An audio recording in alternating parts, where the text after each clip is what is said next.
자, 직업에는 귀천이 없다라는 이야기가 있습니다. 모든 직업에는 귀하고 천한 것이 없고 다 동일시 되어질 정도로 참 귀하다라는 뜻이죠. 그리고 특별히 기독교적 의미를 두면 이 땅에서 하는 인간의 모든 일은 신성한 것이다 라고 표현할 수 있습니다. 여러분들 집안일을 하는 것, 그리고 육아 일을 하는 것도 다 그 모든 일에 포함이 되고 있다라는 것이죠. 그래서 우리가 하는 일, 모든 일은 하나님께서 우리에게 허락하신 신성한 일인 것입니다.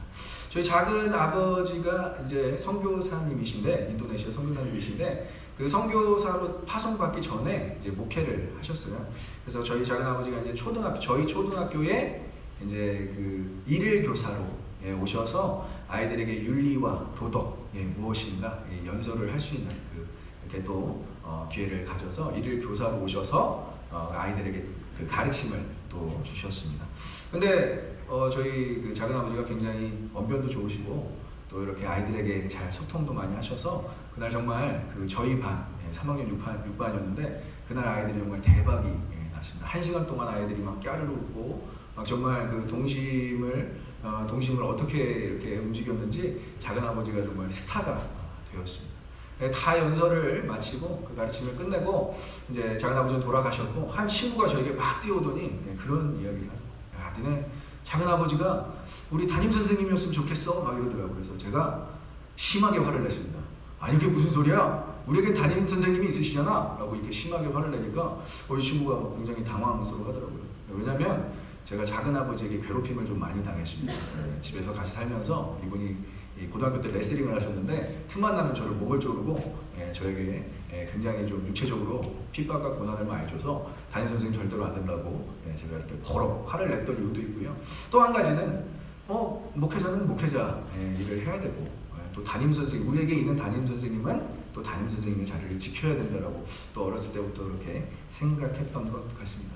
여러분들이 어떠한 일을 하든 간에 여러분들이 그 일에 있어서 자신감을 가졌으면 좋겠습니다. 요즘 한국 청년들 특별히 취업을 정말 하고 싶어하는 이유가 정말 다양하게 있지만 물론 돈을 벌고 그것을 마음껏 쓰고 싶어하는 그런 이유도 있지만 이들이 정말 열심히 공부했고 그리고 이들이 진로를 선택한 거에 있어서 보상을 받고 싶어하는 그런 마음이 있다는 것이죠. 그래서 영어 문구에는 이러한 문구가 있습니다. What you do is not your job.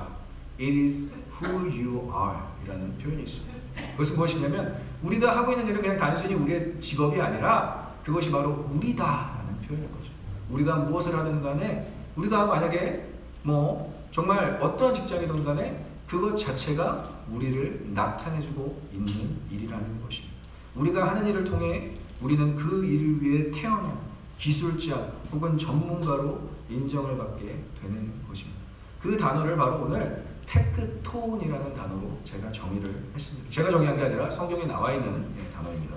이 복음서에서 테크톤이라는 단어는 두 차례 언급되고 있어요. 한 차례는 예수님을 목수라고 지칭할 때 언급되고 있고요. 다른 한 차례는 예수님을 목수의 아들이라고 말할 때 마가복음 6장 2절에서 3절에 이렇게 표현되고 있는데 이 사람이 마리아의 아들 목수가 아니냐? 야고보와 요셉과 유다와 시몬의 형제가 아니냐? 여기서 마리아의 아들 목수라는 단어가 바로 테크톤이라는 단어입니다. 예수님이 사역을 시작하기 전에 이 목수라는 일을 했다는 것이 우리에게는 굉장히 새로운 도전이 됩니다. 또 그 일은 예수님이 육신의 아버지 요셉의 직업을 물려받아서 예수님이 장자셨는데 장자로서 가업을 물려받았다는 것에 대해서도 굉장히 우리에게 도전이 되는 것입니다. 헬라어 테크톤은 모든 종류의 장인과 기술자에게 붙일 수 있는 단어이지만 대개 이 당시 때는 나무를 가지고 일을 하는 사람을 지칭할 때 사용됐던 단어가 바로 이 테크톤입니다. 여러분들 잘 아는 단어 테크놀로지라는 단어 아시죠? 이 단어도 전문가를 뜻하는 테크네라는 헬라어 단어와 분별과 이성을 뜻하는 로고스라는 단어가 합성되어서 테크네 로고스라는 단어에서 이 테크놀로지라는 단어가 유래되었다는 것이죠. 즉 예수님은 그 당시에 어떠한 것들을 만들었냐면 가족용 가구와 농사에 필요한 도구들을 제작하거나 그 모든 것들을 수리하시는 일을 하셨다는 거예요. 이 일을 하기 위해서는 무엇이 필요합니까? 창의성이 필요하고요. 전문성이 필요합니다. 그래서 테크네로고스, 테크놀로지 자체가 필요한 것이 바로 예수님의 일이었습니다. 이렇게 표현하면 좀 그렇지만 예수님도 결국 기술직 30년을 하셨고요. 퇴출당할 일 없는 정규직 몫으로 계속 30년간 일을 하셨고, 특별히 제가 아까 이야기했듯이 가업을 이은 장자로서의 역할을 하셨다는 것이 참 우리에게 새로운 도전이 되는 것 같습니다. 제가 그림을 하나 여러분들에게 보여드리겠습니다. 밀레이라는 사람의 목공소라는 그림인데요. 한번 좀 보시면은 이 19세기 중반에 라파엘 전파 화사였던 이 밀레이라는 사람은 이 목공소라는 제목으로 그림을 그렸는데, 이 목공소는 어디를 뜻하냐면 바로 예수님과 요셉과 마리아가 함께 있었던 목공소를 그림으로 그렸습니다. 자, 그림 중앙에 보이는 작은 그 어린아이가 예수님이세요. 예수님이 가만히 이렇게 자세하게 보면 예수님 울고 계세요. 왜 울고 계시냐면 이 목공소 일을 하다가 손을 다치셨어요. 손을 다치시니까 이제 그 손을 다친 예수님께서 울고 계시고, 이 몸을 살짝 구부려서 예수님을 이렇게 만지는 사람이 요셉으로 추정이 됩니다. 요셉이 예수님을 걱정하는 거예요. 예수님을 걱정하는 모습을 볼 수 있고, 그 옆에 있는 그 여성, 여러분들 예측할 수 있죠? 바로 마리아라고 예상할 수 있습니다. 마리아는 그런 예수님을 입맞춤으로 달래고 있는 모습입니다. 밀레이가 그린 이 목공소란 이 그림에서 우리는 그들의 일상을 볼 수 있습니다. 이 그림 이제 없애주셔도 되고요. 자, 이 그림의 목공소 이 자체는 세상 어느 직업에 비해 별 특별함이 없다라는 것이죠. 물론 밀레이가 이 그림을 그리고 신성모독이다 라는 말을 엄청 많이 들었지만, 사실은 성경에 나와 있는 대로 예수님은 이 목공소에서 몫으로 30년을 지내셨다는 것이 사실로 우리는 알 수 있습니다. 그들의 일상은 그냥 남들과 같았고요. 예수님은 30년이라는 시간을 그렇게 사셨습니다. 노동으로 얻는 기쁨과 이익이 분명히 있었을 것이고요. 그와 동시에 피곤함과 일로 인한 육체의 고통도 있었다는 것이죠. 로마의 식민지 팔레스틴 국민으로서 로마의 세금을 징수해야 할만 했고요. 유대인으로서 예배에 참여해서 하렘, 11조 생활, 헌금 생활을 해야만 했습니다. 그리고 특별한 것은 동생들은 자신들의 맏형이자 오빠인 예수가 특별하기를 기대했을 수도 있어요. 하지만 30년간 예수님께서는 아무런 일도 아무런 특별한 사역도 하지 않고 목수일에 최선을 다했다는 것입니다. 자, 오늘 본문에서와 이 예수님의 목공소일이 대입이 되는 것은 바로 오늘 사도 바울이 우리에게 권면하는 것, 아니 에베소 교인 장로들에게 권면하는 것이 내가 얼마만큼 열심히 성실하게 일하여서 너희들에게 모범을 보였는지를 기억하라고 권면하고 있습니다. 사도 바울의 노동, 우리가 예측해 볼 수 있지만 오늘 본문을 통해서 특별히 보면 사도 바울이 에베소 교회 장로들을 모아놓고 이제 예루살렘으로 떠날 때 자신의 마지막 고별 설교를 하는 것이 바로 사도행전 20장이라고 제가 데모스야인 오이코스 설교를 하면서 여러분들에게 설명을 해드렸습니다. 그러면 어떠한 심정이 있을까요? 예루살렘을 향하는 그의 심정이 담긴 설교이고요. 교회를 사랑하는 마음으로 장로들이 교회를 잘 지켜주었으면 하는 그런 마음이 담긴 설교예요. 그리고 마지막으로는 믿음의 본보기를 어떻게 보여줬는지에 대한 그런 모범이 되는 권면을 하고 있습니다.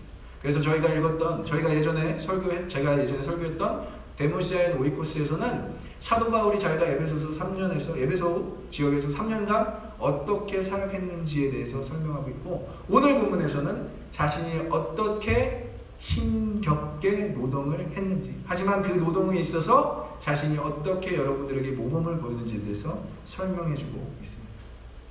자, 우리가 젊은 세대가 이러한 뉘앙스를 참 싫어한다라고 해요. 이러한 뉘앙스를 이야기하는 사람들을 요즘에 꼰대라고 부르죠. 그리고 이 꼰대가 이야기할 때를 라떼는 말이야 뭐 이렇게 이야기한다고 표현을 합니다. 그래서 젊은 사람들이 가장 싫어하는 커피가 라떼라고 해요. 라떼는 말이야를 싫어한다고. 참 이 꼰대라는 그런 어떤 모르겠어요. 그것을 배척하고 이 라떼를 싫어하는 세대. 그러나 인생을 더 사신 어른들, 기성세대에게 분명히 우리 젊은 세대가 배울 게 있다는 거예요. 물론 우리가 그것을 좀 필터를 갖고 걸러들어야 될 때도 있지만, 그래도 우리보다 신앙생활을 더 많이 하신 선배들, 그리고 이 땅에서 신앙을 가지고 믿음 생활을 하신 그 어른들에게, 기성세대들에게 우리가 배워야 할 것이 분명히 있다라는 거예요. 여러분 너무 뭐 꼰대 배척, 뭐 라떼는 말이야 배척 이렇게 생각하지 마시고 조금 더 마음을 열어서 우리 기성세대들이 무엇을 우리에게 전달하는지 귀 기울이시기를 소망하고 축복합니다. 그것이 다 우리에게 배움이 될 거라는 것이죠. 사도 바울도 오늘 그러한 어조로 이야기하고 있어요. 33절에 보면 이렇게 이야기합니다. 내가 아무의 의나 금이나 의복을 탐하지 아니었다. 이것은 무엇이냐? 열심히 일하며 자신의 필요를 직접 채웠다라고 이야기합니다. 사도 바울의 직업은 자신이 집을 짓는 일을 했어요. 천막을 치는 일을 했어요. 사람들이 거할 수 있는, 유목민들로 살았으니까 사람들이 거할 수 있는 곳을 만들어서 그 천막을 파는 일을 했어요. 그 일은 쉽지 않았던 일이라고 생각이 됩니다. 하지만 그 일을 통해서 은이나 금이나 옷들을 탐하지 않고 내가 필요한 것을 내가 벌었다라고 이렇게 권면하고 있어요. 그리고 34절에는 이 손으로 약간은 이제 사도 바울이 자신의 직업에 대해서, 자신이 천막 짓는 일에 대해서 굉장히 자신감을 표현하는 어조인데, 이 손으로 나와 내 동행들이 쓰는 것을 충당하였다. 내 필요뿐만이 아니라 내 동료들, 펠로우십, 나를 따르는 사람들에게 또 나의 쓸 것만을 채운 게 아니라 그들의 필요도 채웠다라고 이야기하는 거예요. 이 손의 능숙함을 표현해주고 있습니다. 시편 78편 72절에 보면 그가 그들을 자기의 마음 완전함으로 기르고 그의 손의 능숙함으로 그들을 지도하였도다.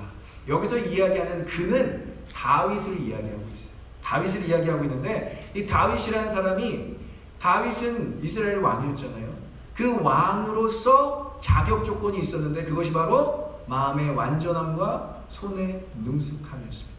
손의 능숙함만으로는 이스라엘 백성들을 온전히 인도할 수 없었고요. 마음의 완전함만으로는 이스라엘 백성들을 온전히 하나님께로 인도할 수 없었어요. 두 가지, 마음의 완전함과 손의 능숙함이 있었다는 거예요. 영어로는 integrity of heart, 그리고 손의 능숙함은 skillful hands라는 거예요. 이 두 가지가 병합되어서 다윗은 사람들을 하나님께로 인도하는데 사용받았다라는 것입니다.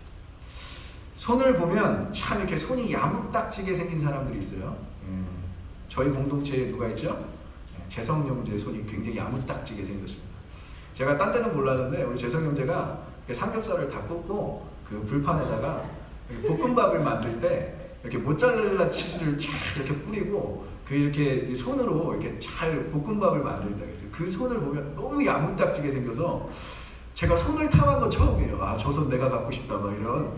너무 이렇게 그 맛있게 음식을 만드는 모습을 보면서 야, 참 우리 하영자매가 시집 잘 갔다라는 생각이 제가 들었습니다.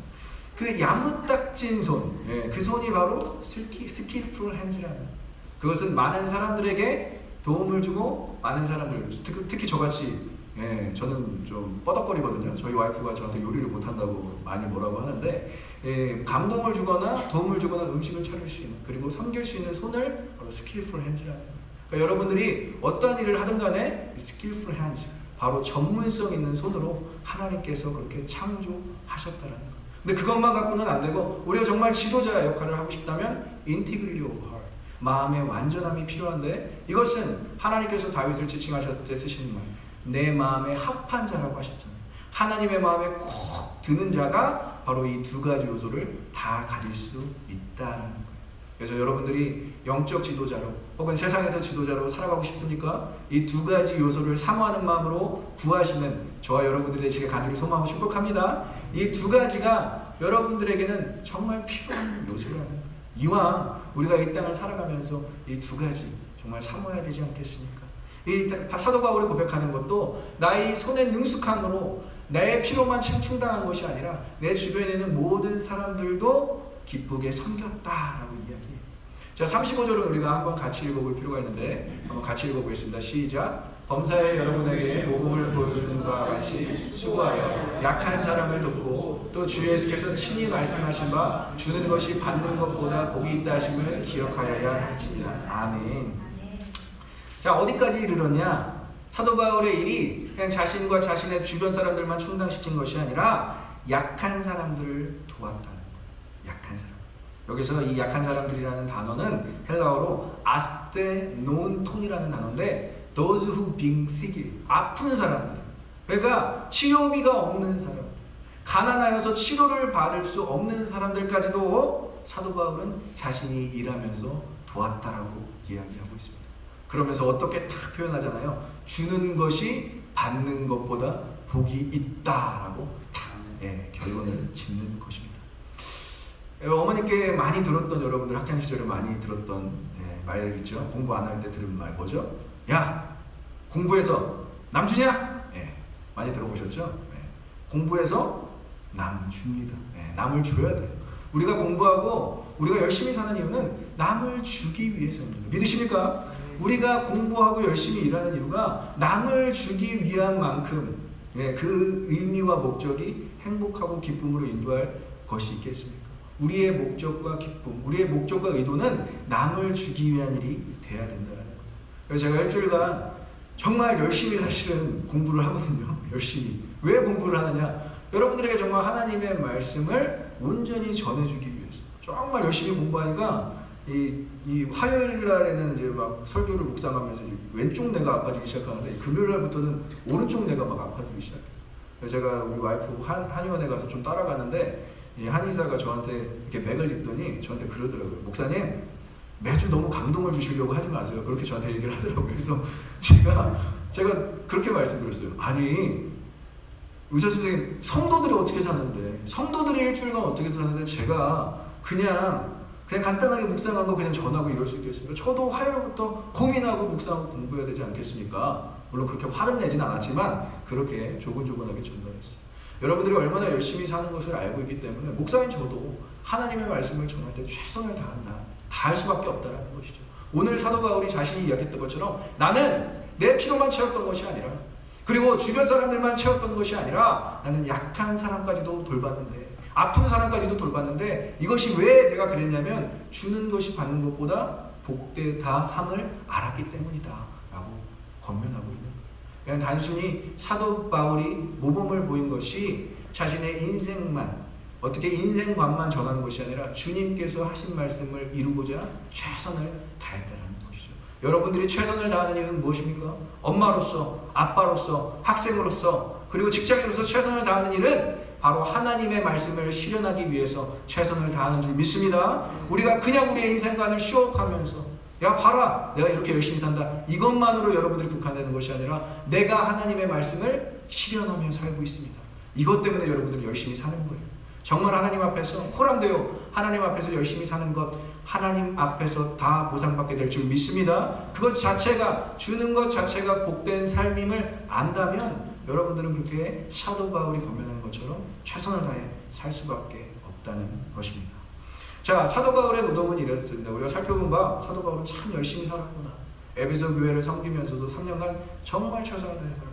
그럼 예수님의 노동을 한번 알아볼 필요가 있습니다. 예수님이 아까 우리가 그림을 본 것처럼 30년간 이 땅에서 목수일을 하심은, 여러분들 잘 들으셔야 돼요. 30년간 목수일을 하심은 노동의 거룩함을 부여하기 위해서인 것입니다. 창조주 하나님이 목공수일을 선택했어요. 창조주이신 이 세상을 만드신 하나님이 이 땅에 오셔서는 목공수일을 선택하셨는데 우리는 거기에서 하나님이신 그분이 이 땅에서 하신 그 노동 자체가 신성하였다라는 것을 알 수 있습니다. 특별히 하나님께서는 이 세상을 창조하시고 아담을 만드시고 아담에게 할 일을 부여하셨어요. 두 가지가 있는데 첫 번째는 생육하고 번성하고 땅에 충만하라. 그런데 이것은 아담이 스스로 해야 되는 일이 아니라 하나님께서 이 땅을 사는 아담에게 부어주실 복이었습니다. 아담이 무언가 이것을 위해서 최선을 다하지 않아도 생육하게 될 것이고요, 번성하게 될 것이고요, 땅에 충만하게 될 것이고요. 그러면 두 번째는 무엇이냐? 모든 동물들과 식물들에게 이름을 짓게 하셨습니다. 창세기 2장에 보면 아담에게 이 일을 맡겼어요. 근데 이 일을 우리가 간단하게 볼 수가 없어요. 동물들이 이미 이름이 지어져 있는 게 아니라 그 형태와 그의 모습을 보고 그것들의 어떠한 그런 특징을 보고 이름을 지어줬으면 했어요. 그럼 이 이름 뭐죠? 관찰자에 해당되는 거고 관리자로 해당되는 거예요. 그래서 우리가 하는 이 모든 일은 물론 우리가 이 땅에서 창조적이고 또 신성함으로 해야 되는 일도 있지만 관찰자로서, 관리자로서 해야 되는 일도 포함되고 있다는 것입니다. 이렇게 볼 때 노동의 두 가지 정도의 의미를 발견할 수 있는데 우리의 일은 우리에게 생명력을 부여합니다. 엄마도 마찬가지고요, 아빠도 마찬가지고요, 학생으로도 마찬가지고요, 직장인으로도 마찬가지고요, 목사로도 마찬가지고요. 우리에게 생명력을 부여하는 것입니다.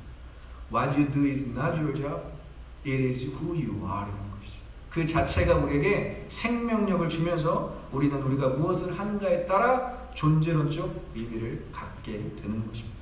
두 번째는 노동은 수고와 고통을 수반합니다. 이 땅에서 하는 모든 일은 이 세상의 유토피아적 가치관을 실현하는 것이 아니에요. 야, 우리가 이렇게 열심히 살았더니 이러한 놀라운, 정말 우리가 우리가 감당할 수 없는 이러한 일들이 막 일어났다라는 것들을 이루기 위함이 아니라 모든 사람들이 노동에 대한 대가와 희생을 치러야만 세상의 조화가 이루어지는 것입니다. 하나님께서는 이 땅을 코스모스, 이 세상을 코스모스, 질서로 만드셨어요. 우리가 일하는 것은 의사로서 혹은 간호사로서, 판사로서, 변호사로서 그 사람이 그 일을 해야만 세상이 조화롭게 돌아갈 수 있다는 것. 우리가 아까 찬양했잖아요. 내 안에 주어진 매일의 삶을 살다가 보면 그 안에 하나님의 계획을 발견할 수 있다는 것. 하나님의 계획을 발견하기 위해서 우리가 매일매일 무언가 막 붙잡고 노력하는 것이 아니라 매일의 삶을 그냥 살아가는 것. 엄마로서 살아가고, 아빠로서 살아가고, 학생으로서 살아가고, 직장인으로서 살아갈 때에 하나님께서 여러분들에게 하나님의 계획을 여러분들에게 부어주실 것입니다. 그것을 믿고 하루하루를 최선을 다해서 살아가시는 저와 여러분들이 되시길 간절히 소망하고 축복합니다. 마지막으로는 그 성도에게 이 노동이 주는 또 다른 의미가 있어요. 그래서 정말 중요한 건데 바로 안식일의 소중함을 알게 하십니다. 자, 6일 동안의 노동은 우리에게 참된 안식을 기대하게 해요. 하나님을 예배하는 것. 여러분들 기대되지 않습니까? 여러분들이 이 예배를 기대하십니까? 네, 예배를 기대하는 마음을 갖게 한다는 거예요. 내가 이렇게 힘든 6일을 살았지만 이 주일에서 나는 기쁨을 쟁취해요. 하나님의 기쁨을 내가 사모하는 마음으로 얻게 될 거예요. 우리의 존재가 이 땅에서 일만 하고 수고하고 고통받는 존재가 아닌 하나님과의 관계, 창조주와의 온전한 관계에서 자녀로서의 새로운 존재론적 의미를 부여받는 곳이 바로 예배의 현장입니다. 믿으십니까? 그래서 우리가 헌금, 예물, 11조도 마찬가지예요.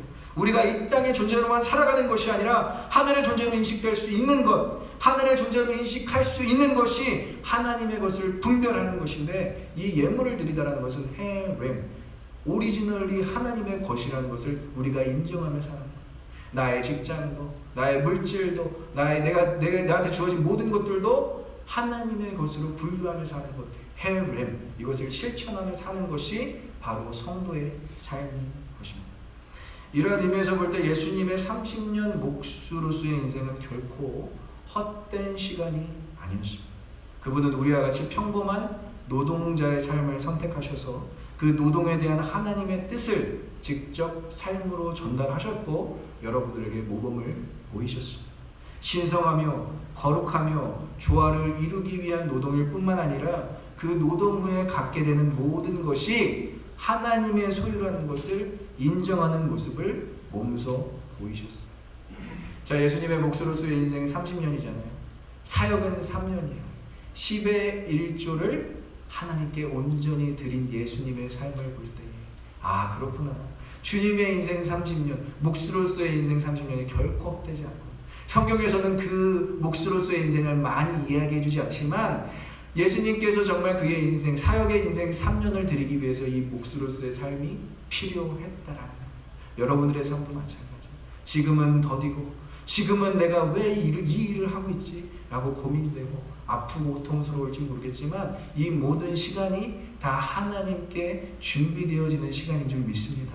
그것을 믿고 여러분들이 확신한다면 여러분들의 하루하루의 일이 결코 헛되지 않음을 경험하게 될 거예요.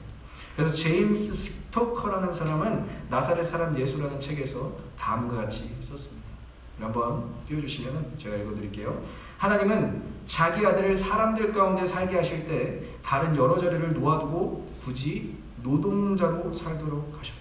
하지만 이 사실에 어떤 의미가 있는지 다 헤아리기는 쉽지 않을 것이다. 다만 이는 인간의 일상의 수고에 영원한 영광을 입혀 주었다. 믿으십니까?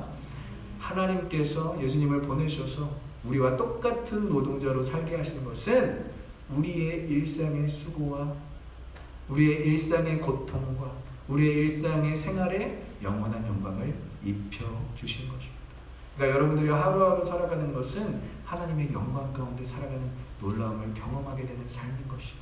예수님의 일생과 사역, 그리고 사도 바울의 에베소서의 3년의 사역과 일생, 너무나 비슷하지 않습니까? 두 분 모두 이 땅에서 누구보다 열심히 살았고 하나님께 열심히 드렸습니다. 특히 예수님은 30년 수고와 고통을 동반한 인생을 살고, 제가 아까 얘기했듯이 11조로 3년이라는 시간을 믿음의 11조로 온전히 드린 삶을 우리가 복음서에서 발견할 수 있습니다.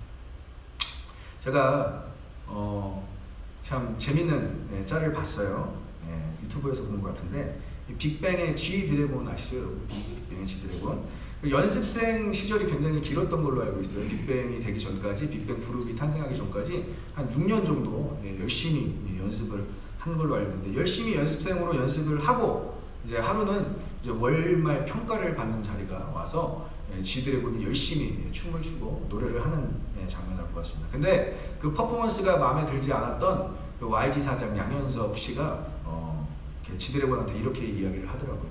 G 드래곤 분명히 지용인데, 지용아 6년 열심히 연습하고 그냥 집에 돌아갈래? 그렇게 이야기를 하는 그 짤이 편집이 돼서 집에 갈래? 집에 돌아갈래? 집에 돌아갈래? 이걸 계속 그 지용이 권지용 그 연습생에게 귀에 맴불면서 그 권지용 그 연습생이 표정이 이렇게 일그러지는 모습을 짤로 이렇게 막 돌아다니더라고요, 동영상.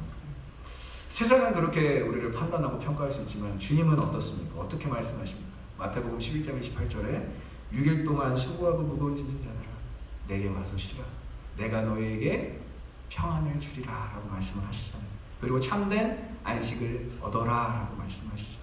우리가 하나님께 드린다고 아까워하는 것이 아니라 세상에 뺏긴, 6일 동안 세상에 뺏긴 우리의 마음을 하나님께로 돌리는 작업이 여러분들이 찬양을 드리고 예물을 드리고 그리고 하나님을 만나는 이 예배의 시간인 줄 믿습니다. 이 시간이 절대적으로 필요하다는 것을 6일 동안 살면서 알게 되는 거예요. 그래서 하나님은 여러분들을 생활 가운데, 삶 가운데서 그냥 내버려 두시고 방치해 놓으시는 것이 아니라 그 일 가운데서도 하나님이 함께 하시는 줄 믿습니다. 그것이 아무리 허드렛 일이라도, 작은 일이라도 이 땅에서는 작은 일이 없다는 거예요. 모두 다 신성한 일이고, 정말 어머님들이 그렇잖아요. 우리 그 젊은 우리 엄마들이 애를 빨리 낳아서, 아니에요. 그것이 얼마나 신성한 일인지 여러분들 알게 되실 거예요. 하나님 앞에서 그것이, 육아가 얼마나 신성한 일인지 여러분들 이 자녀들이 커가면서 알게 될 것입니다. 지금 아직 취업하지 않은 우리 학업을 하고 있는 우리 학생들도 마찬가지예요. 하나님께서 그 학업의 모든 순간순간을 다 기억하셔서 여러분들의 그 학업에 있어서 보상하실 거란 말이에요. 그러면 우리가 그 학업을 어떻게 해야 된다고요? 신성한 일로 받아들이고 열심히 해야 되는 것입니다. 단 하루의 안식일이지만 하나님의 주권을 인정하는 이 안식일이 온전히 드려지기 위해서는 여러분들 6일 동안 최선을 다하시길 소망하고 축복합니다. 하나님께서 주신 시간, 하나님께서 주신 자원, 하나님께서 주신 삶의 에너지를 가지고 헛되이 사용하는 것이 아니라 오늘 사도 바울이 권면하는 것처럼 내가 의복과 금과 은을 탐하지 않았고 나의 동행들을, 그리고 내가 필요한 것들을 충당하였으며 약한 사람을 도왔는데 받는 것보다 주는 것이 더 복되다라는 것을 알았기 때문에 내가 이 일을 실천했습니다 라고 에베소 장로들에게 권면하고 있는 거예요. 여러분들이 누군가에게, 믿지 않는 사람들에게 여러분들의 삶을 보여주고 싶습니까? 그리스도의 삶을 실천하고 싶습니까? 여러분들의 각자 주어진 삶 가운데서 최선을 다하시는 저와 여러분들의 시기에 간절히 소망하고 축복합니다.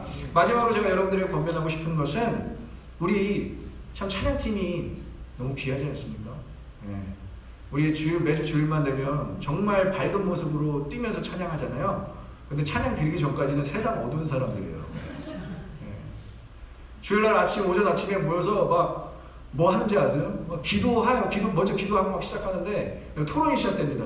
어떻게 하면 우리 찬양팀이 더 열심히 아니 지금도 충분하지 않습니까? 지금 충분히 열심히 섬기고 있는데 막 한 시간 반 넘게 막 토론을 해요. 막 그래서 너 더 잘해야지 막 이러면서 서로 비난도 하고 막 그러는데 제가 그 모습을 보는데 쟤들 왜 저래 이게 아니라 너무 귀한 거예요. 그 마음. 제가 아까 말씀드렸죠. 그 안식일을 준비하는데 이분들은 먼저 와서 그 헤렘이라는 시간을 먼저 드리고 있더라고요. 제가 너무 막 귀에서 막 뭐라도 더 주고 싶은데 막 주머니 아무것도 없고 막 오피스에 초콜릿은 다 떨어지고. 여러분 찬양팀 계란이라도 하나 더 주세요. 이분들이 정말 이 자리에서 최선을 다해서 하나님 말씀을 선포하면서 찬양할 수 있는 것은 이들의 시간을 먼저 드리기 때문입니다. 여러분들보다 주일날 전에 먼저 와서 이들의 시간을 드리고 있어요. 그렇기 때문에 이러한 찬양의 시간이 가능한 것입니다. 여러분들 우리 찬양팀 멤버들 돌아다닐 때마다 너무 좋았어. 베이스 어떻게 그렇게 쳐? 드럼 너는 정말 야무딱져 손이. 그렇게 자꾸 격려해주고 칭찬해 주십시오. 그리고 노동의 거룩함을 인정해 주시라고. 서로 노동의 거룩함을 인정할 때에 하나님의 공동체가 이 안식일 가운데 거룩하게 세워질 줄 믿습니다. 우리 서로 삶을 다 들여다볼 수는 없지만 당신이 하는 일은 다 귀합니다. 당신은 신성한 하나님의 일을 하고 있어요. 우리 한번 옆 사람들에게 고백하겠습니다. 당신은 신선한 일을 하고 있습니다. 하나님의 일을 하고 있습니다. 노동의 거룩함을 사용하십시오. 기도하겠습니다.